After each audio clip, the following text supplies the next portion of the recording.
We found this cedar window in a shed sale. This will be a perfect kitchen window. So after we got it home safely on the truck, here's what we've bought. The reveals were very easy to take off.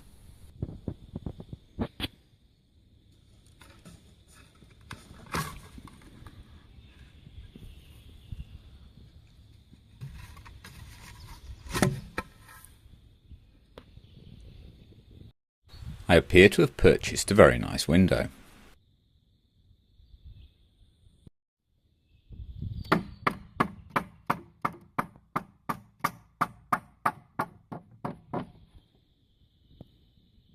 I bought some box section steel and I got them to miter the corners.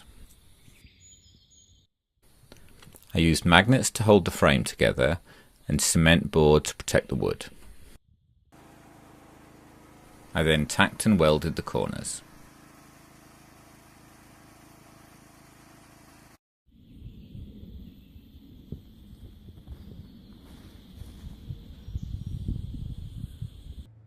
I cleaned the joint with the flapper disc. And then I gave it a coat of Colgal. I clamped the frame to the wall to mark it out.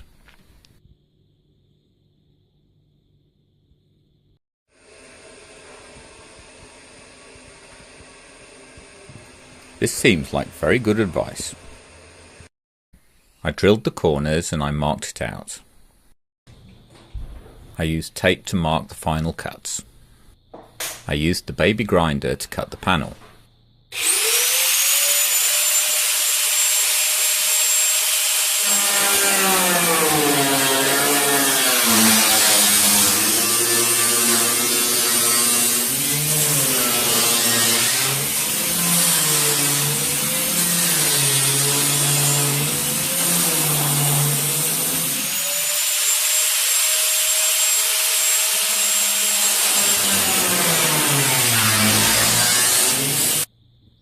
I'm having to be my own cameraman. I really like this next bit.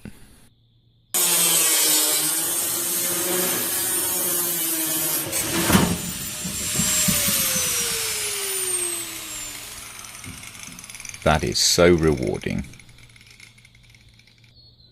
The engineer's happy dance.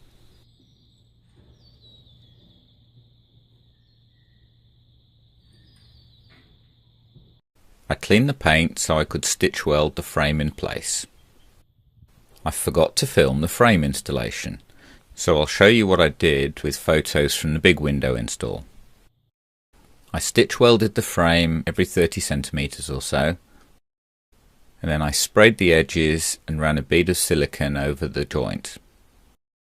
With the steel frame nicely in place, I then put framing around the window opening.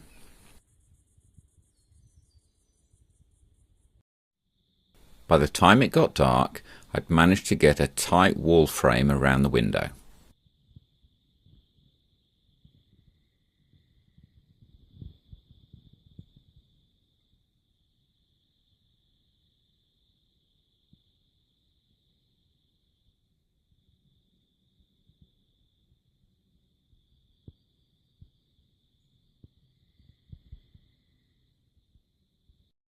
There were 3 holes on each side of the window frame, and I reused these to screw into the wall frame.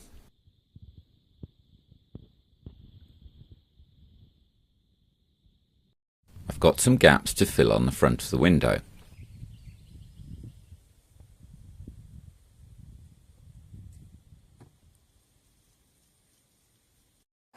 We reused the reveals to make custom packers. This saw is older than I am, and it's awesome.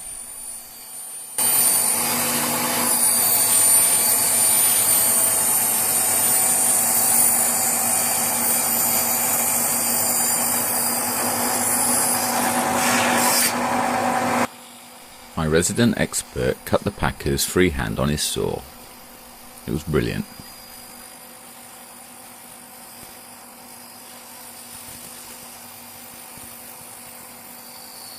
So here are my custom packers made from the unused reveals. It's time to paint the edges green again.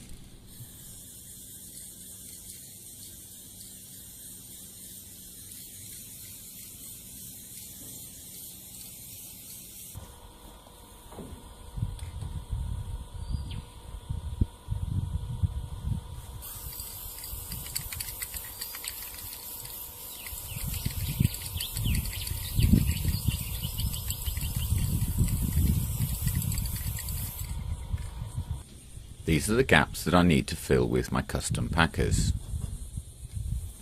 I put in a line of silicone and then I use panel pins just to hold them in place.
My frame's now flush with all the packers installed.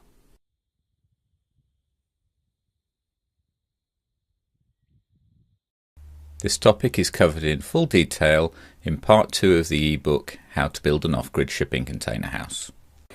That evening we had a rainstorm. I've got some drips coming out the bottom of the windowsill. I'll chase it in the morning.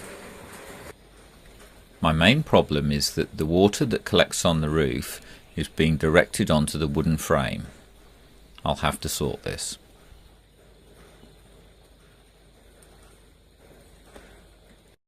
I've got some unused right angle aluminium. This is left over from the prototype roof that I never used. I'll use this to make a rain diverter. I was fed up of having to borrow tools, so I've treated myself and I've got a lovely tap and die set. This one's quite fun because it's got a ratchet instead of solid bar.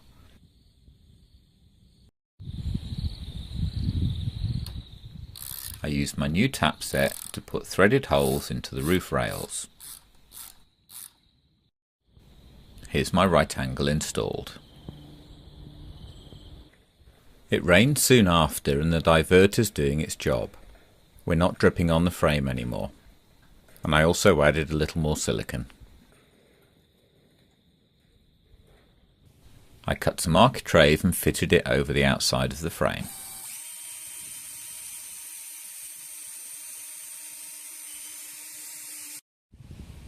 I tapped some holes to hold the architrave in place.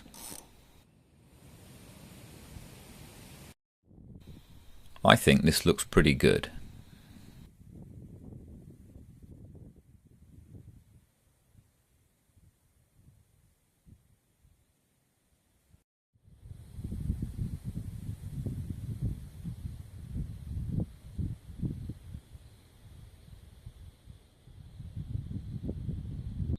So now's the big moment. Let's try the window.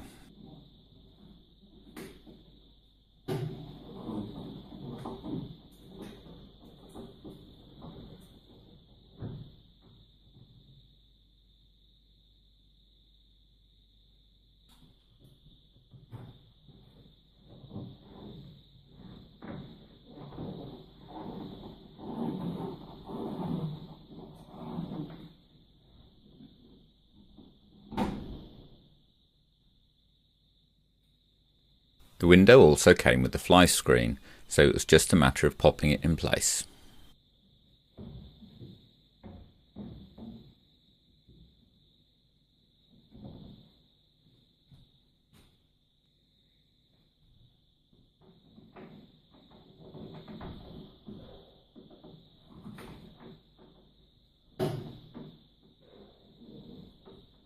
Brilliant.